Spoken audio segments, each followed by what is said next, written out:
thank Pastor Atula for the kindness in allowing me to come here to Calvary for a last time to my home church.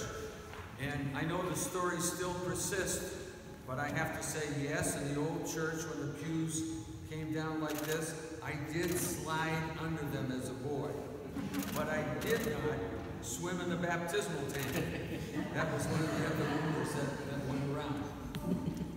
I also want to thank Bill and Elaine Franks for hosting Carolyn and me last night at their home, and to stay overnight. It made it wonderful and easy to just come over here. And I also want to thank many friends. If I started naming names, we would spend the rest of this time doing that. But I want to thank each and every one of you for being here today. It was 3 weeks ago today that at 6:30 Lowell time, Eastern time, I phoned Seattle, where it was 3:30 a.m. in the morning, to give my wife Carolyn a wake-up call so that she could make the flight from Seattle to Boston, where I would be picking her up. Wake-up calls, God's wake-up calls. The Merriam-Webster Dictionary defines a wake-up call as something that wakes up a sleeper. The second definition is one that alerts a person to a danger, a problem, or some kind of difficulty or need. Charles Kempner, MD, is 98 years of age. He lives in the northern part of the state of Wisconsin in a little town of 14,000, Chippewa Falls, where he served as a country doctor for 40 years, from 1940 until 1980.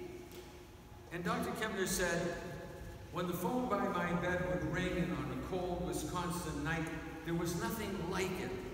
If I received a phone call at 3 a.m. in the morning, I knew it was an emergency. Why? Of course it was an emergency. They wouldn't have called if it wasn't. And I would get out of bed and out of the house in 10 minutes and be on my way. No need to be troubled or worry about, could it wait until morning? Of course it couldn't. They needed me then. They needed me now.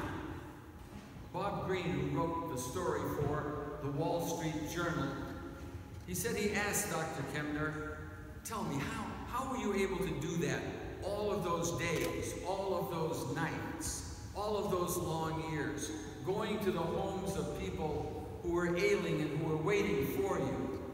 And he said, that's why God made a country doctor. Each and every one of us has our own wake-up call.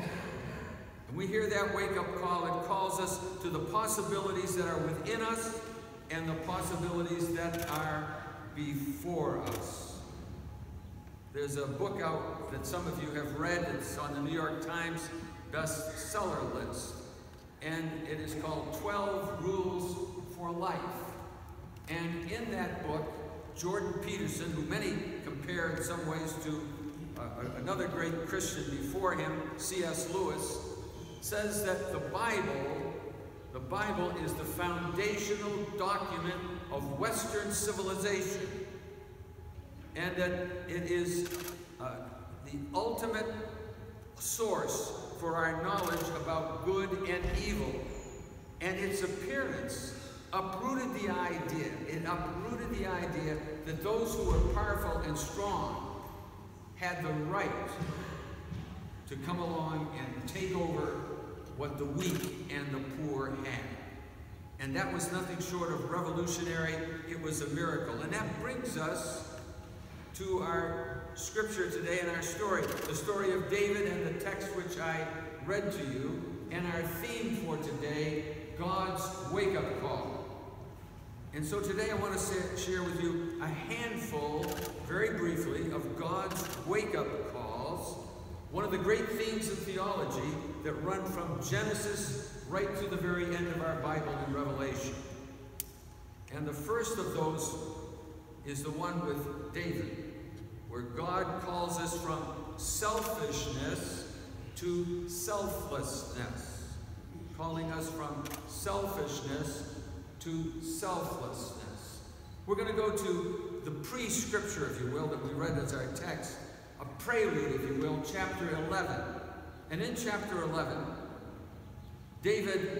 King David has sent his troops out on an early spring offensive. David has remained in Jerusalem. And while he is in Jerusalem, he is walking on the roof of his residence. A beautiful, naked woman is bathing. She catches his eye. And he says to his person next to him, "Who is she?" He says, "That is Bathsheba, the wife of Uriah the Hittite, who is off fighting the war for you." And he summons her to the palace. And sometime later she sends him a note, a very terse one, which says, "I am pregnant." Act 2. Act 2. The cover-up. No pun intended. David tries desperately to cover up his act, not once but twice, and he fails. And so now he speaks to his commander, and he says to his commander, "Take Uriah the Hittite and put him in the heat of battle, and then abandon him so that he will die." And he dies. And now David takes Bathsheba as his wife. It says in 2 Samuel, the 5th chapter, verse 13, David had many wives and concubines. And God was not happy with David. And so he sent the prophet Nathan to him. And Nathan told that story that I read to you this morning about a rich man and a poor man. And David was enraged when he heard that story. And he said, "The man who did that, who showed no pity, deserves to die. And the compensation, the punitive damages, should be fourfold." And Nathan said, "You are the man." Convicted by his own words. Now, some people think that this scripture is about sex. It is not. Sex is only used as a vehicle to catch our attention. And it does. But the message that God is sending to David and sending to us is that we should not be selfish and self-centered and greedy. That we should move in our lives from being selfish to a sense of selflessness. I know when I hear that call, when I make my mistakes, I don't like to hear it any more than you do, but it is important that we hear God's call. It was C.S. Lewis, the great writer, Christian writer of the 20th century, who had such an impact on so many Christians, who said that when we are bad, really bad, we know how difficult it is when we try to be good, but it is so important to do so. So important. And it was Jesus who summed this idea up very well in the Sermon on the Mount in the Gospel of Matthew, the 7th chapter, verse 12, when he gave us the rule for life, for living. Do unto others as you would have them do unto you. It is the golden rule. Practice it. The second wake-up call, let's turn from the Old Testament to the New Testament and the writing of the physician Luke. And you're going to probably say, "Vic, we all know this story by heart. Why do you even?" Well, all these stories are familiar, classic stories. It comes from Luke. It's on the Jericho Road. It is the story of the Good Samaritan. You know it.